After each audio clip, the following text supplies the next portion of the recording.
Programme numéro 14. On commence, comme toujours, par quelques exercices de prononciation. Écoutez les phrases et répétez-les pendant les pauses.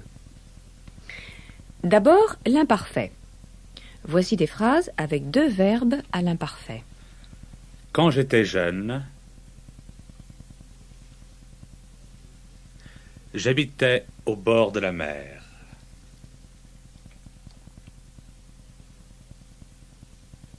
Quand j'étais jeune, j'habitais au bord de la mer.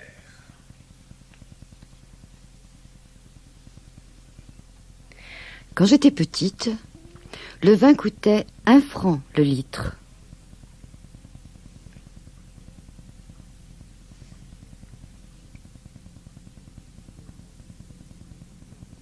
Le lait coûtait 50 centimes le litre.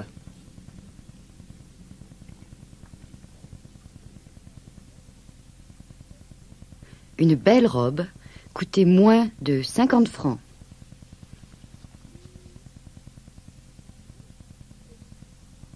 Now, here are some sentences with one perfect and one imperfect. Il pleuvait quand je suis sorti.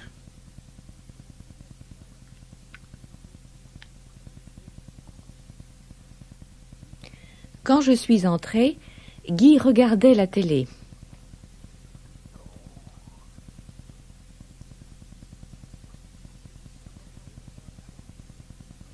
And here are some examples talking about history. Au XVIe siècle, Nantes appartenait à la Bretagne.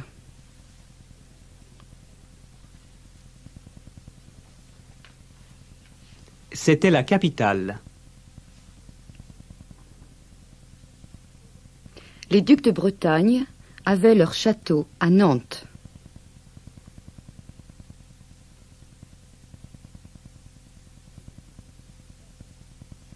C'était une ville très très riche.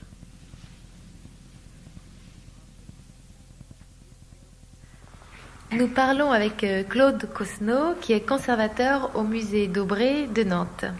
Claude, est-ce que tu peux nous parler de l'histoire de Nantes ? Nantes est une ville française depuis 1532. Avant, elle appartenait à la Bretagne. Elle en était la capitale. Et le château de Nantes était la résidence des ducs de Bretagne. Nantes a toujours été une ville extrêmement importante pour le commerce. Elle est en effet située au bord de la Loire et les navires venant de la mer ne peuvent pas remonter plus haut que Nantes. La Loire est navigable jusqu'à Nantes. Au XVIe siècle, le commerce se faisait principalement avec l'Espagne. Au XVIIe siècle, le commerce s'est fait avec les pays du Nord, en particulier la Hollande et les pays scandinaves. Nantes vendait toujours du sel, du vin, également des toiles et du papier. Elle achetait aux Hollandais des harengs, du bois également. Puis au XVIIIe siècle, le commerce s'est étendu vers les pays de l'Extrême-Orient avec la célèbre Compagnie des Indes. Le XVIIIe siècle a également marqué Nantes pour la traite des Noirs, je crois. Hein ? En effet, à partir de 1715-1720, la Compagnie des Indes a quitté Nantes et la ville a dû s'orienter vers un autre commerce, la traite des Noirs. Comment ça se passait, la traite des Noirs ? Il s'agissait d'un commerce triangulaire, c'est-à-dire que de Nantes partaient des navires chargés de pacotilles, c'est-à-dire de petits bijoux, de toiles fabriquées spécialement pour la traite. Quand ces bateaux arrivaient dans le golfe de Guinée, on échangeait la pacotille contre des Noirs qui avaient été en général capturés dans l'arrière-pays par les Noirs eux-mêmes. Puis, on chargeait les bateaux de Noirs, environ 350 par navire, et les navires faisaient voile vers l'ouest, ils traversaient l'Atlantique, et les esclaves étaient vendus, en particulier à l'île de Saint-Domingue, où les colons nantais possédaient d'importantes plantations. Des plantations de sucre ? Des plantations de sucre, mais également de coton. Et lorsque les esclaves étaient vendus, on chargeait à nouveau les bateaux de sucre, de coton et de bois précieux qui servaient à faire des meubles en France. La ville de Nantes a pu ainsi développer une grande industrie de raffinerie de sucre et également de fabrication d'étoffes à partir des produits importés d'Amérique. Donc ces bateaux revenaient à Nantes chargés de bois et de coton et de sucre et le cycle triangulaire recommençait. En effet, chaque navire pouvait faire plusieurs fois le cycle, mais les voyages étaient très longs, plusieurs mois, les dangers étaient très grands, en particulier pendant les voyages, les esclaves étaient si mal installés qu'ils étaient souvent malades, que beaucoup mouraient d'épidémies, et ces voyages n'étaient pas du tout sûrs pour les capitaines qui dirigeaient les navires. Exercice. C'est à vous de parler maintenant. Say the following things using the imperfect tense. When I was young.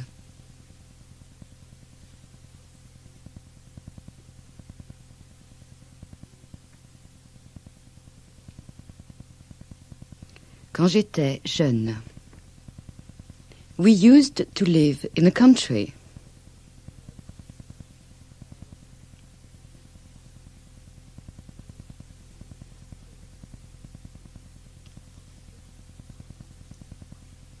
Nous habitions la campagne. When I was in La Rochelle,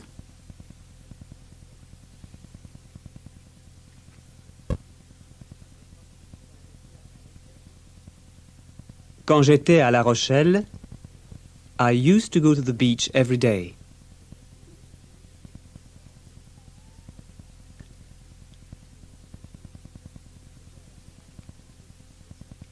J'allais à la plage tous les jours. When I was 18,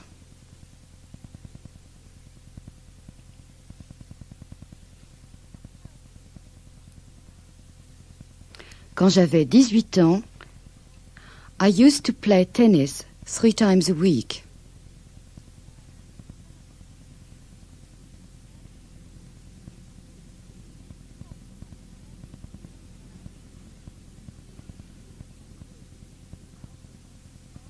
Je jouais au tennis 3 fois par semaine. Here is a complete conversation. You've made friends with a man in France, and he's been moaning about the spread of fast food takeaways. Now he wants to know about eating habits in England. Est-ce qu'il y a des fast-food en Angleterre? Say, of course, especially in large towns.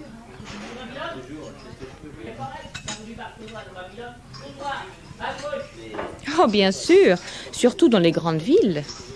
Alors moi, je dois vous dire que je n'aime pas beaucoup ce genre de cuisine. Tell him things have changed a lot in Britain.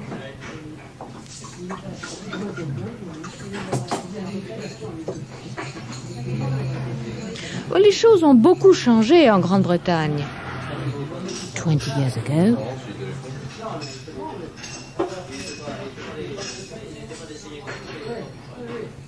il y a 20 ans, there weren't many foreign restaurants.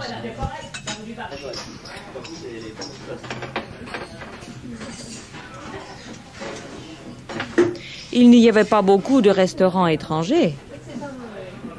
Et maintenant? Tell him in the street where you live,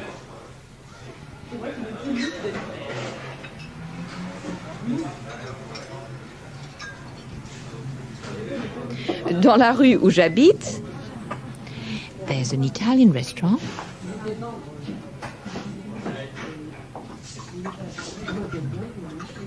Il y a un restaurant italien, 3 Chinese restaurants.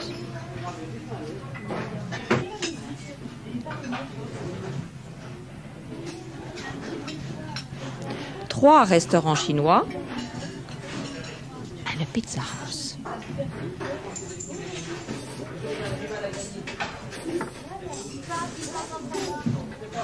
Et une pizzeria. Last year there was nothing.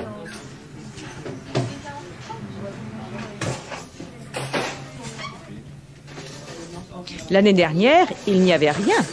Alors, vous savez, en France, c'est plus ou moins la même chose. Oui, à Paris, il y a des restaurants vietnamiens, chinois, espagnols. Alors qu'il y a quelques années, il n'y avait que des restaurants français. Oui, ben c'est la même chose en Angleterre.